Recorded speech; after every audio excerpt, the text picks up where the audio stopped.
Hello dear students, welcome back. चलिए chapter number 1 में हम आगे पढ़ाई करते हैं। हम सीख रहे थे टर्मिनोलॉजी टू अकाउंटिंग, नए नए शब्द अकाउंट्स के सब्जेक्ट में हमें सीखने हैं। अब तक हमने 4 टर्म्स हमने कर लिए, अभी 5वां हमारे सामने है, ये रहा, और वो है लायबिलिटी। राइट, लायबिलिटी का मतलब बहुत सिंपल होता है बच्चों, उसका मतलब होता है कर्जा। अगर आपको कोई कर्जा चुकाना बाकी है, તમારે કોઈ દેવું ચૂકવવાનું બાકી, देवू जवाबदारी, जिम्मेदारी, राइट, वो होता है कर्जा, वो होता है लायबिलिटी। Very easy, right. तो लायबिलिटी कैसे हो सकता है? अमाउंट पेबल, पेबल मतलब चुकाना बाकी है, बाय द बिजनेस फॉर, क्यों भाई, क्यों चुकाना बाकी है बिजनेस को, क्यों पैसा चुकाना बाकी है भाई? For credit purchase of goods, credit purchase of goods और एसेट। आपने कोई माल सामान उधार खरीदा हुआ है, या फिर कोई एसेट, कोई मूल्यवान चीज आपने उधार खरीदी हुई है, राइट। या तो फिर क्या आगे क्या दिया हुआ है? अमाउंट पेएबल, या तो और भी पैसा चुकाना हो सकता है, क्यों? For borrowed money, if you have borrowed money, अगर हमने किसी से पैसा उधार लिया हुआ है तो उसका पैसा हमें चुकाना पड़ेगा, बोरोड मनी हो गया, राइट। सो वो जो पैसा चुकाना बाकी है, that amount payable is known as liability. उस अमाउंट को, उस कर्जे को जो हमें चुकाना, जो पैसा चुकाना बाकी है, वो हमारे लिए है कर्जा, उसको हम बोलेंगे liability. Right guys, easy, very easy. This amount is payable in future है, ये तो जैसे हमें पता ही नहीं था भाई, कर्जा है तो फ्यूचर में पे करना पड़ेगा, it is to be paid in future. और जब तक आप वो पे नहीं करेंगे तब तक आपके रिकॉर्ड्स में, आपके अकाउंटिंग रिकॉर्ड्स में वो क्या रहेगा? Liability. It is treated as liability till it is not paid by the business, right. जब तक आप पे नहीं करोगे तब तक वो आपके लिए एक तरह से कर्जा है। Okay guys, so liability, amount payable for credit purchase of goods, service, और सर्विस भी लिख सकते हो, यस, गुड्स, सर्विस और एसेट, और amount payable for borrowed money, that is known as liability, right. So liability का एक मार्क का मीनिंग आप यहाँ पे लिख सकते हो। उसके बाद लायबिलिटी के हमें टाइप्स देखने हैं। There are 2 types guys on the basis of relation. There are 2 types, internal liability and external liability. Okay, अब थोड़ा समझो आप बात को, थोड़ी मेरी बात को समझो, ध्यान से सुनना। समझ दो कि मेरा बिजनेस है, नोबल एकेडमी ऑफ कॉमर्स नाम का मेरा बिजनेस यूनिट है, and I am the owner, Nitesh Gangaramani, right? So Nitesh Gangaramani, when this person gives money or any other asset to the business, it is known as capital. हमने सीखा है ना पहले lecture में, right. अब भाई समझो, मैं अलग हूं, मेरा बिजनेस अलग है, right. Owner and business are separate from each other, एक दूसरे से अलग है भाई। आपको ये पता होगा, आपको आइडिया होगा ही कि अगर आप बैंक में जाते हो तो अगर मुझे अकाउंट ओपन करवाना है तो नितेश गंगारामणी नाम से मैं अपना सेविंग अकाउंट ओपन करा सकता हूँ, राइट। सेविंग अकाउंट ओपन करा सकते हैं हम। और समझो हमें बिजनेस के नाम का अकाउंट ओपन करवाना है तो हम कौन सा अकाउंट ओपन करवाएंगे बच्चों? हम अकाउंट ओपन करवाएंगे, वो होगा करेंट अकाउंट, राइट। सो आपको अब पता चलेगा, हाँ बैंक भी मानती है Nitesh is a separate person and Noble Academy of Commerce is a separate person, right. Noble Academy of Commerce के नाम का अगर मुझे अकाउंट ओपन करवाना है तो बिजनेस का अकाउंट मतलब करंट अकाउंट होगा। मेरे नाम का मुझे अकाउंट ओपन करवाना है, वो कौन सा अकाउंट हो जाएगा? सेविंग अकाउंट हो जाएगा। बस ये आइडिया सोच के बस आप इतनी बात दिमाग में बिठा लो, that owner and the business, they two are separate from each other, right? So जब भी मैं अपने बिजनेस को कैपिटल प्रोवाइड करता हूं, मैं इम्प्लाइडली, मैं हिडन वे में, मैं छुपके से अपने बिजनेस को एक बात बोलता हूं। क्या बोलता हूं? ऐ मेरे बिजनेस, तुझे ये पैसा वापस देना पड़ेगा, बिकॉज तू अलग है, मैं अलग हूं। मैं तुझे पैसे दे रहा हूं, मैं तो मानता हूं कि वो मेरा कैपिटल है, वो मेरा इन्वेस्टमेंट है, पर तू ये मानना कि वो तेरे लिए कर्जा है। ऐसा मैं अपने बिजनेस से बातचीत कर रहा हूँ। हाउ सो क्यूट है ना, कितना इमेजिन, मतलब ये इमेजिन करना कितना क्यूट लगता है। मैं अपने बिजनेस से बातें कर रहा हूँ और बोल रहा हूँ कि ये मैं पैसा दे रहा हूँ ना, ये कैपिटल है, मेरे लिए इन्वेस्टमेंट है, बट तुम्हारे लिए है मेरे बिजनेस, तुम्हारे लिए लायबिलिटी है, तुम्हारे लिए छोटा सा कर्जा है, और वो कर्जा हम बोलेंगे उसको क्या बोलेंगे बच्चों, इंटरनल लायबिलिटी बोलेंगे। सो जो कर्जा बिजनेस को चुकाना है टू ओनर, वो हो जाएगा इंटरनल लायबिलिटी। अच्छा, बिजनेस के और भी कर्जे हो सकते हैं, राइट? ओनर को पैसा चुकाना बाकी नहीं है, not towards owner but towards any other person. जैसे कि हमारे यहाँ एम्प्लॉइज वर्क करते हो, उनको पैसा चुकाना बाकी हो, तो वो भी लायबिलिटी हुई ना, वो हो जाएगी एक्सटर्नल लायबिलिटी। जैसे कि हमने बैंक से लोन बोरो की हुई है, तो business has to pay the amount to the bank, so business के लिए लायबिलिटी होगी। कौन सी लायबिलिटी बच्चों? External liability. So only if the amount is payable by the business to the owner, it is internal liability, and if the amount is payable by the business to the person other than owner, owner के अलावा किसी और व्यक्ति को पैसे मिलने वाले हैं, बिजनेस की लायबिलिटी है, business will pay the amount to any other person, to the person other than owner, तो वो बिजनेस का जो कर्जा है ना भाई, वो एक्सटर्नल लायबिलिटी हो जाएगा। Got it? सो आपको एक मार्क में क्या लिखना है भाई, देखो, when owner of the business provides capital to the business, it becomes internal liability of the business. This liability is towards the owner. This liability of business is towards the owner. Owner के प्रति business की ये liability है, business का ये कर्जा है, right? मतलब कि अगर मैंने समझो 1 लाख रुपए कैपिटल प्रोवाइड किया हुआ है, तो वो बिजनेस की क्या बन जाएगी भाई, इंटरनल लायबिलिटी बन जाएगी। Got it? एक मार्क में लिखना है, छोटा सा स्मॉल सा मीनिंग लिखना है, right?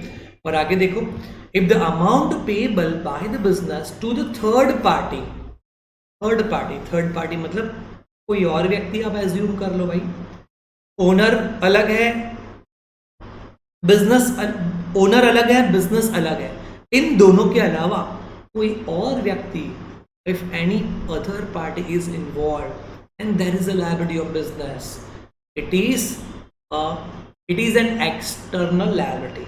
Okay, it is an external liability. अच्छा, वो क्यों हो सकती है एक्सटर्नल लायबिलिटी? जैसे इंटरनल लायबिलिटी कैसे क्रिएट होती है, when owner provides capital, तब हो जाती है बिजनेस के लिए इंटरनल लायबिलिटी।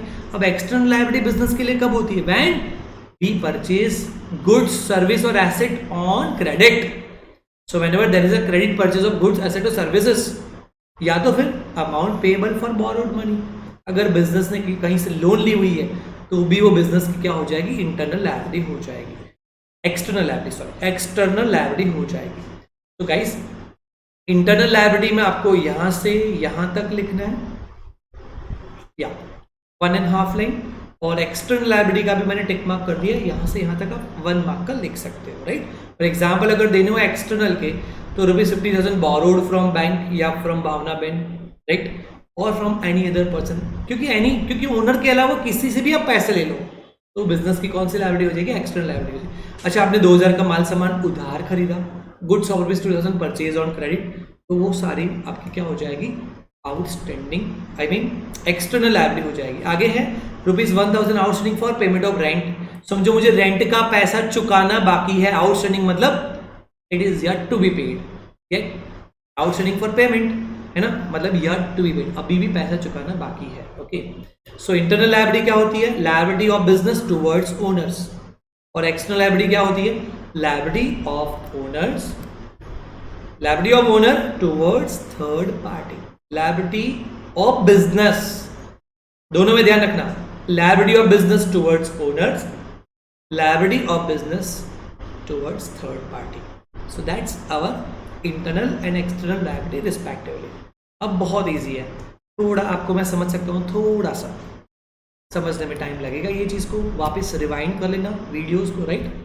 अब करंट लायबिलिटी और non current liability based on time है, क्योंकि पहले जो हमने क्लासिफिकेशन देखा वो बेस्ड ऑन रिलेशन था, अब बेस्ड ऑन टाइम देखे तो करंट भी हो सकता है, नॉन करंट भी हो सकता है, और एक्सटर्नल के अंदर भी करंट भी हो सकता है, नॉन करंट भी हो सकता है। अब भैया करंट नॉन करंट क्या होता है, बहुत इजी, आप देख के खुश हो जाओगे, आपको मन करेगा कि मैं यही याद रखूं, इतना आपको फ्रेंडली लगेगा, अच्छा लगेगा, राइट?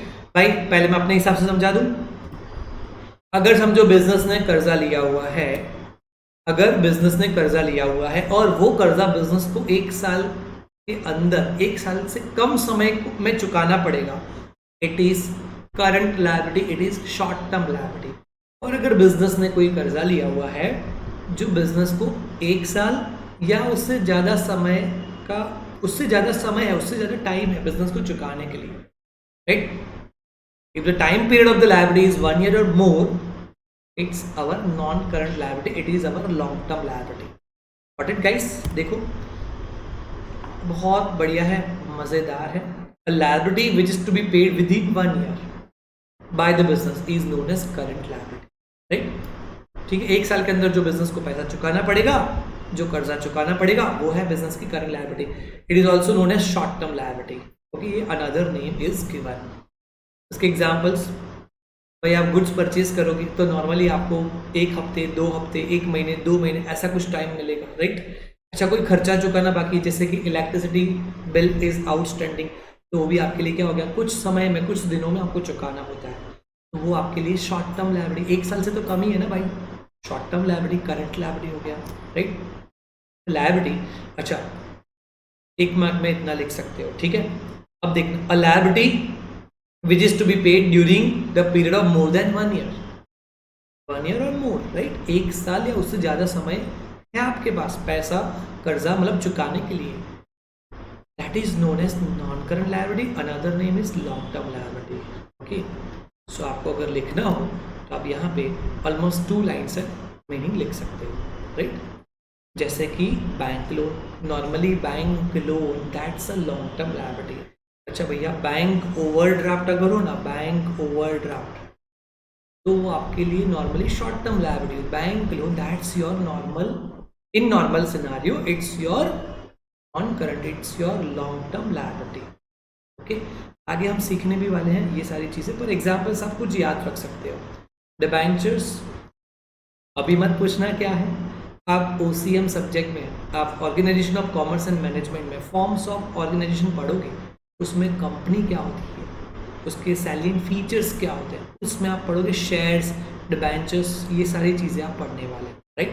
और जब आप 12th में आओगे तो अकाउंटेंसी सब्जेक्ट में, हमारे ही सब्जेक्ट में शेयर्स, डिबेंचर्स के ऊपर एक चैप्टर भी है, 2 चैप्टर एक्चुअली, 1 चैप्टर ईच, तो तब हम अप्रोप्रिएट टाइम के मैं आपको सिखा दूँगा, right. But right now you should remember, you may remember the examples. Okay, so that's it. Current liability का मतलब क्या होता है, शॉर्ट टर्म, मतलब कि liability payable with in a period of less than 1 year। And long term liability, non current liability का मतलब क्या होता है, liability payable during the period of more than 1 year, right. That's our non current liability. चलिए अभी हम आगे बढ़ते हैं। असेट्स, असेट्स उसका गुजराती अर्थ होता है मिलकत, राइट। कोई भी आपके पास प्रॉपर्टीज हो, राइट, आपके पास मूल्यवान चीज़ हो, जैसे कि मेरे पास एक लैपटॉप है, is it my asset, yes, right. मेरे पास फर्नीचर है, मेरे पास लैंड एंड बिल्डिंग है, बहुत सारी मेरे पास प्रॉपर्टीज़ है, राइट। तो कोई भी ऐसी मूल्यवान चीज़, राइट। चलो मीनिंग ही मैं बता देता हूँ। ओके, एसेट मीन्स, यहाँ से देखना, asset means any such tangible और इनटेंजिबल। टेंजिबल का मतलब होता है विजिबल, ध्यान में रखना, ओके। और इनटेंजिबल का मतलब होता है नॉट विजिबल, मतलब इनविजिबल, राइट। जो मिस्टर इंडिया, ओके। सो विजिबल और इनविजिबल मतलब कि टेंजिबल, आपको लिखना समझना है विजिबल इनविजिबल, पर आपको अकाउंटिंग में आपको आंसर लिखना हो तो आपको क्या लिखना है, टेंजिबल और इनटेंजिबल प्रोडक्ट और आइटम। ऐसी कोई भी प्रोडक्ट या आइटम जो टेंजिबल भी हो सकती है, इंटेंजिबल भी हो सकती है। Which is of ownership of business, yes guys, I must be the owner. अगर मैं वो चीज़ का मालिक नहीं हूँ तो वो चीज़ मेरी कैसे हुई, राइट। वो मुझसे कैसे, मतलब it must be belonging to me, it must be belonging to the owner, so there must be ownership, right.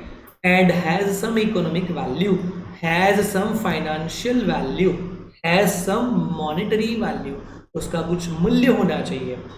अगर वो वर्थलेस है, अगर उसकी कुछ वर्थ नहीं है, तो उसको आप एसेट मत बोलो भाई, चलेगा, कुछ उसकी कुछ वैल्यू ही नहीं है। How can you say that as asset?